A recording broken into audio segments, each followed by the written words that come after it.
ಬ್ಯಾಂಕ್ನಿಂದ ಡ್ರಾ ಮಾಡಿ ಮನೆಯಲ್ಲಿ ತಂದಿಟ್ಟಿದ್ದ 2,000 ರೂಪಾಯಿಯ ಹೊಸ ನೋಟುಗಳು ಮುಟ್ಟಿದಾಗ ಪುಡಿಯಾಗುತ್ತಿದೆ.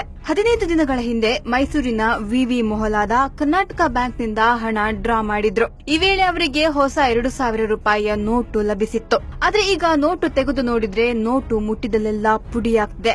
ಪುಡಿಯಾದ ನೋಟನ್ನ ನೋಡಿ ವಿನೋದ್ ಹಾಗೂ ಅವರ ಕುಟುಂಬಸ್ಥರು ಆತಂಕಗೊಂಡಿದ್ದಾರೆ.